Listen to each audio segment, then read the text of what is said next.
சட்டமா அதிபர் திணைக்களத்துக்கு முன்னாலே எதிரிலே ஊடகவியலாளர்களும் மற்றும் சமூக செயல்பாட்டாளர்களும் ஒரு ஆர்ப்பாட்டத்தை நண்பர் லசந்த விக்ரமதுங்க அவர்களது கொலை சந்தேக நபர்களை சட்டமா அதிபர் விடுவிக்க வேண்டும் என்று சொல்லிய காரணத்தை முன்னிட்டு நடத்தினார்கள்.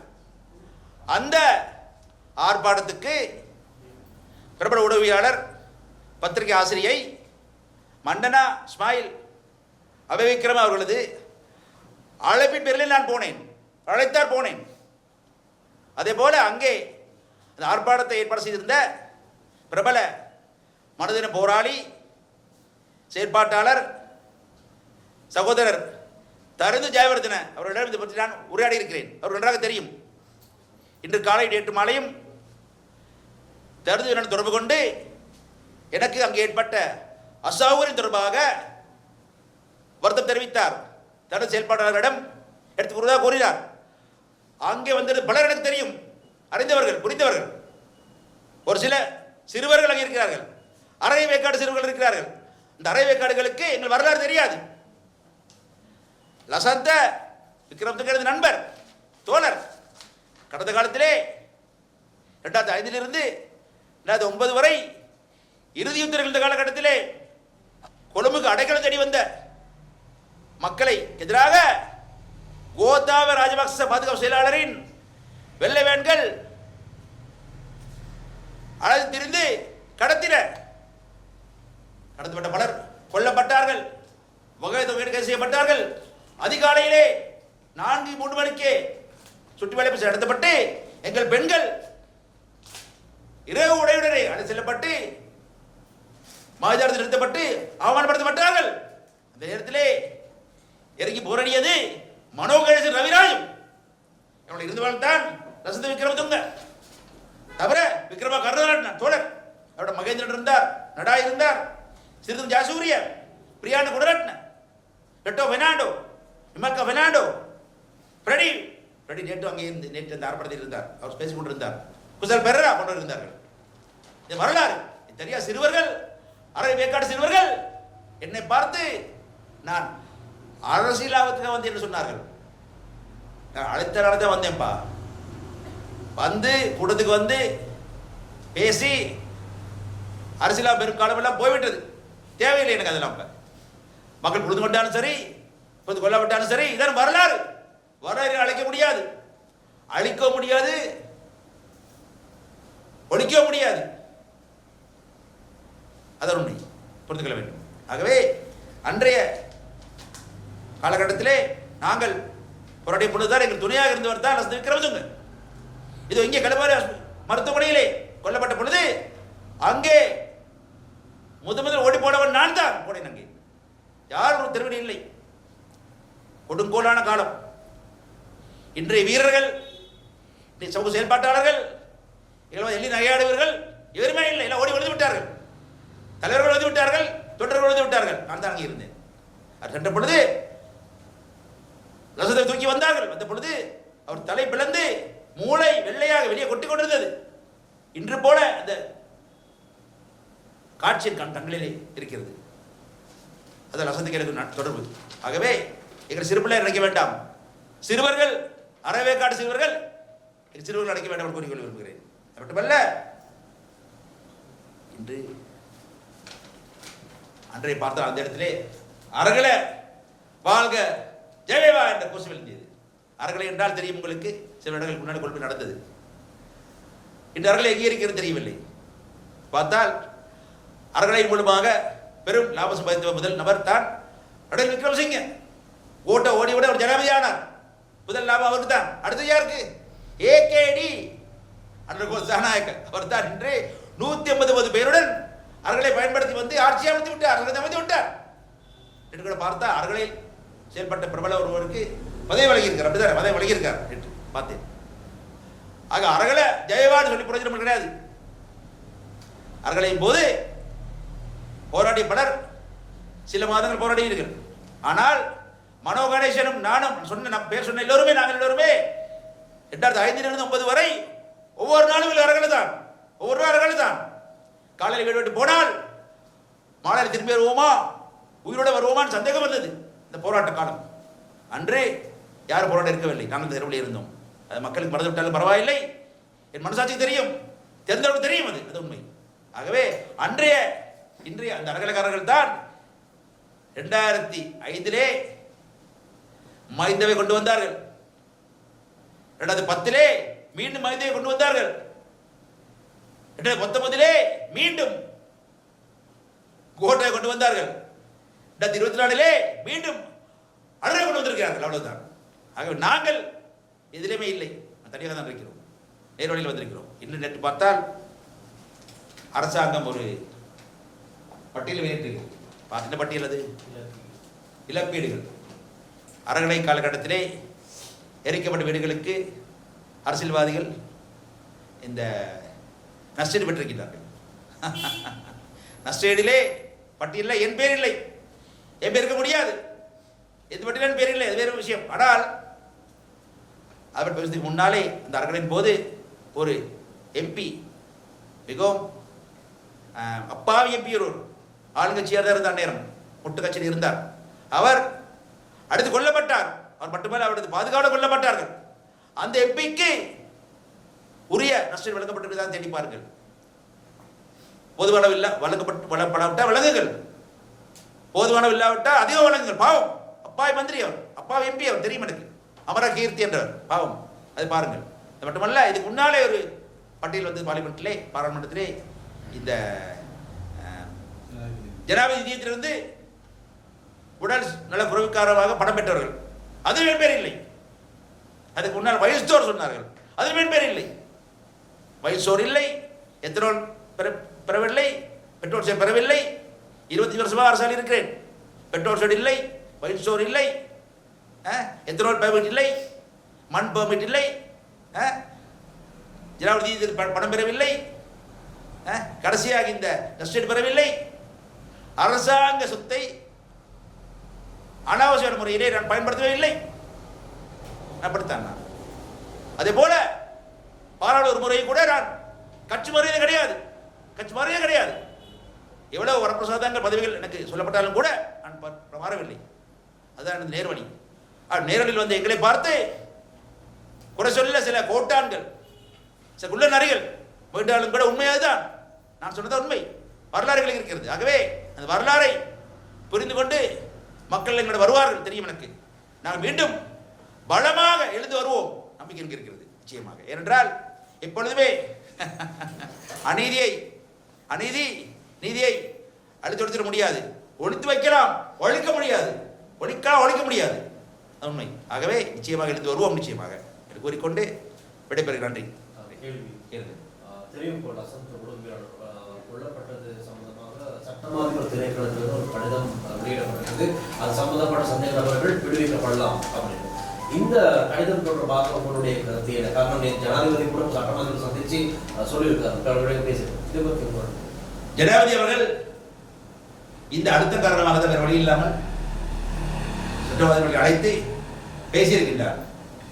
சட்டமாதிபர் உடனடியாக அதை விலக்கப்பட வேண்டும் என்று கேட்க விரும்புகிறேன். நேற்று அங்கே இருந்தால் சொல்லியிருப்பாங்க, சொன்னாங்க, நான் சொல்றேன், நடந்திருக்கணும். அது மட்டுமல்ல, சட்டமாதிபர் மட்டும் புரிந்து கொள்ள வேண்டும், இந்த அரசாங்கம் இத்தகைய உடமையாளர்கள் மீது கொலை குற்றச்சாட்டு சாட்டப்பட்டவர்கள், அந்த கொலை குற்றங்கள் அது மட்டுமல்ல, சிவராம் மற்றும் பலர் இருக்கிறார்கள். அதே போல அரசியல்வாதி இருக்கிறார்கள், நடராஜ் ரவிராஜ் போன்ற இருக்கிறார்கள், பலர் இருக்கிறார்கள். எல்லா கொலையும் கண்டுபிடிப்பதை சொல்லி வந்தார்கள். ஆக அவர்கள் செய்ய வேண்டும். அதை செய்யாமல் குற்றச்சாட்டுவார்கள் செய்வது என்பது எடுக்க முடியாது. அடுத்த கவர்மெண்ட் சந்தேகம் வருகிறது எங்களுக்கு. ஆகவே ஏனென்றால் சட்டமாதிபர் திணைக்களம், போலீஸ் திணைக்களம், நீதிமன்றம் மூன்று சேர்ந்தால்தான் தண்டனை வழங்கலாம். போலீஸ் விசாரிக்க வேண்டும், விசாரித்து தகவல்களை சட்டமாதிபருக்கு வழங்க வேண்டும், சட்டமாதிபர் திணைக்களம் குற்றப்பத்திரிகை செய்து நீதிமன்றம் வழங்க வேண்டும். அப்படிதான் நீதி செயல்படும். அதான் முறை. அது முதலேயே அந்த குற்றச்சாட்டப்பட்டவர்களை விடுவிக்க வேண்டும் என்று சொன்னால் பிழை. ஆக அவர் வெளியிட வேண்டும். உடனடியாக நேற்று வெளியிட்டிருந்தால் நாங்கள் அடுத்த பாராளுமன்றத்தில் கொடுத்தோம், வெளியே கொடுத்த காலத்தினாலே என்ற அவர்களுக்கு கிடைக்க போய்விடும் என்று அனுரகுமார சகோதரர் நினைத்தார், தெரியவில்லை. ஆனாலும் கூட இந்த சட்டமாதிபரை வெளியேற்றே ஆக வேண்டும். அது மட்டுமல்ல, சட்டவாதி பேர் என்ன பாருங்க, நடசிங்கம். ஏதோ ஒரு சிங்கம் பரவாயில்லை, இல்லை எல்லாம் சிங்கம் தான் இங்கே இருக்குது, வேற புலி இல்லையே, சிங்கம் தான் இருக்குது, பிரச்சனை இல்லை. ஆகவே என்னன்னா சொல்ல விரும்புகிறேன், ஆண்டாண்டு காலமாக நீண்ட காலமாக சிறைகளில் அரசியல் கைதிகளாக தமிழ் கைதிகள் இருக்கிறார்கள். அவருக்கு எதிராக குற்றப்பத்திரிகைகளை வாபஸ் வாங்கி நடவடிக்கை எடுத்து விடுவிக்க வேண்டிய கடப்பாடு அரசாங்கத்துக்கு இருக்கிறது. இந்த அரசாங்கம் சொன்னது செய்ய வேண்டிய துறை தான் சட்டமன்ற திணைக்களம். அவர்கள் விடுவிக்க முடியாது. லசாந்த சகோதரரின் கொலை குற்றச்சாட்டில் இருக்கக்கூடிய உதவியாக கூறி குற்றச்சாட்டில் இருக்கக்கூடிய நபர்களை சுலபமாக விடுவிக்கிறீர்கள். விளைத்தாள் இது லசந்தவின் குற்றச்சாட்டு இருப்பவர்களை சுலபமாக விடுவிக்கிறீர்கள். ஆனால் தமிழ் அரசுகளை விடுவிக்க முடியாது. இது என்ன? இது வெறுமனே சட்டமன்ற திணைக்களத்தின் மீது குற்றச்சாட்டு இருப்பவர்களை அரசாங்கம் பொறுப்பேற்க வேண்டும். ஆகவே செய்ய வேண்டும். ஆகவே தமிழர்களுக்கு பாரபட்ச காட்டும் செயல்பாடுகள் இது ஒன்று நினைக்கிறேன். மற்றொரு கேள்வி தான், நீங்கள் பாராளுமன்ற உறுப்பினர் உங்கள் பக்கத்தில் இருக்கிறார், மற்றும் ஒரு பாராளுமன்ற உறுப்பினர் ராமநாதன் அர்ஜுனன், அவர் இந்த பாராளுமன்றத்தில் நடந்து கொள்ற விதம், பேசுகிற விதம் எல்லாமே கடும் விமர்சனத்துக்கு உள்ளாகி இருக்குது. நீங்கள் ஒரு தமிழ் பேசுகிற பாராளுமன்ற அவர் நடத்தை எப்படி பார்க்கிறீர்கள்? அவர் அடிக்கடி சொல்றார், விடுதலை புலிகள் எதிர்த்து தலைவர் வந்த வழிங்கிறாரு, அந்த நிறைய விஷயங்கள் வெளிப்படையா பேசுறாரு. அப்படி பேசுறது சரியா? அதை பத்தி ஒரு தமிழ் பேசும் எம்பி அவங்களோட கருத்து. நான் தமிழ் மட்டும் பேசவில்லை, சிங்களம் பேசுகிறேன், ஆங்கிலம் பேசுகிறேன். நல்லா பிறந்து விட்ட நாடு தான். சரி, அந்த சொன்ன அந்த எம்பியை பற்றி நான் கருத்து வைக்க விரும்பவில்லை. அவரது கருத்து சபைக்குரியதா என்பதை தொடர்பாக சபைக்குள்ளே ஒரு குழு ஆராய்கிறது நினைப்பேன். மட்டுமல்ல, சபைக்கு வெளியே பேசுகிறார் அல்லவா, அதையும் சமூகம் ஆராய வேண்டும். அவர் பாராளுமன்றத்திலே வந்து சும்மா கூரையை வைத்துக் கொண்டு குதிக்கவில்லை. அவர் மக்கள் தெரிவித்து அனுப்பியிருக்கிறார்கள். அந்த மக்கள் பொறுப்பெடுக்க வேண்டும், பார்க்க வேண்டும் நினைக்கிறேன். ஆகவே அந்த எம்பி என்று மட்டுமல்ல, எவருடைய எந்த எம்பி கருத்தும் கூட நாட்டில் ஒப்பீட்டளவில் நிகழக்கூடிய அந்த சமாதானத்தை, சௌஜன்யத்தை, இனவொற்றுமையை கொடுத்துவிடக்கூடாது. பொறுப்பு எல்லாரும் இருக்க வேண்டும். நாங்கள் ஆளுங்கட்சியாக இருந்தாலும் சரி, எதிர்கட்சியாக இருந்தாலும் சரி, நாங்கள் நாட்டில் இருக்கக்கூடிய வாழக்கூடிய சிங்கள, தமிழ், முஸ்லீம், பௌத்த, இந்து, இஸ்லாம், கத்தோலிக்க மக்கள் மத்தியிலான, இலங்கை மக்கள் மத்தியிலான ஒற்றுமையை குலைத்துவிடக்கூடாது. அது பொறுப்பு இருக்க வேண்டும். அதை கவனமாக சொற்பொழிவு செய்ய வேண்டும் என்று கேட்டுக்கொள்கிறேன்.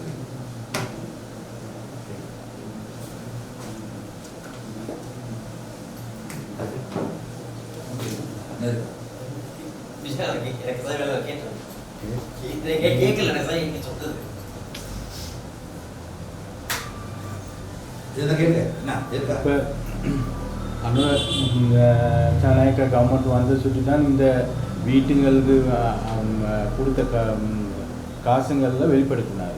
ஆட்களை சேர்த்து பேரெல்லாம் சேர்த்து வெளிப்படுத்தினார். இல்லைன்னு போனால் இவர் வராமல் வேற ஒரு கவர்மெண்ட் வந்திருந்தால் இதுங்கள் வெளிப்படுத்துமா? நிச்சயமாக ஐக்கிய மக்கள் கூட்டணி அரசாங்கம் ஆட்சி பொறுப்பேற்றுமானால் எல்லாம் நடந்திருக்கும். எல்லாம் மனசு வச்சுக்கிறேன். இதுக்கு முன்னாடி இருந்த அரசாங்கம் என்பது ரணில் விக்ரமசிங்கே அரசாங்கம். அதுக்கு முன்னாடி இருந்தது கோட்டாபய ராஜபக்ச அரசாங்கம். அதுக்கு முன்னாடி இருந்தது ராஜபக்ச அரசாங்கம், மைத்திரிபால அரசாங்கம். சைப்ரபால தலைமையிலே ஐக்கிய மக்கள் கூட்டணி அரசாங்கம் உருவாகவே இல்லை. உருவாகாமல் நாங்கள் கருத்துக்களை இப்படித்தான் இப்படி ஊகமாக சொல்லக்கூடாது.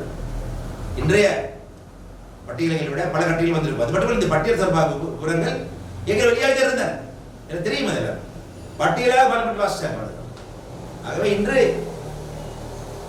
ஐக்கிய மக்கள் கூட்டணிக்குள் இருக்கும் எந்த ஒரு எம்பியும் இந்த பட்டியலிலே பணம் வாங்குகிறார்கள் தெரியவில்லை. ஆகவே அதை நாங்கள் பொறுப்பு கூற வேண்டும். ஆனால் இதுக்கு பின்னுக்கு வந்து அவங்க வந்து மதிப்பீட்டாளர்கள் வந்து அவங்க மதிப்பீடு செய்யும் போது பலவந்தமா இவங்க நிறைய எக்ஸ்ட்ராவா சொல்லியிருக்கலாம், வாய்ப்பு கொடுக்குறது அதே நேரத்தில் சொன்னாரு. ஆகவே இது வந்து முறையற்ற விதத்துல நிறைய பணம் பெற்றிருக்காங்க. இது சரியா? ஆமா, இது நான் சரி சொல்ல வரலையே. நான் ஏன் சரி சொல்ல போறேன்? நான் சொல்றேன் என் பேர் அங்க இல்ல, சம்பந்தம் இல்ல. ஆனா இது பிழையான விஷயம். அது சொன்னேன். இதெல்லாம் முக்கியம். இந்த அமரகத்தை படம் கொடுத்தீங்கன்னா பாருங்க, பாவம் உயிரிழந்துட்டாங்க இல்லையா, குடும்ப அனாதையாலே இருக்கிறாங்க. பாருங்க, குடும்ப அனாதை தான். அரசியல் எதுவும் பேசலாம், கொல்லப்பட்ட பிறகு ஒருத்தர் எல்லாம் போயிடுவாங்க, குடும்பம் அனாதையா போயிடுவாங்க. தெரியும் தானே. இப்ப ரவிராஜ் குடும்பம் பாருங்க, இல்லாட்டி லசந்த குடும்பத்தை பாருங்க, பாவம் அப்படிதான் இருக்கும் சொல்றேன். ஆனால் இது பிழையானது. அதே வேளையிலே அந்த வீடு எரிக்கப்பட்டனாலா அவங்களை எப்போ வச்சுக்கிட்டாங்க இல்லையே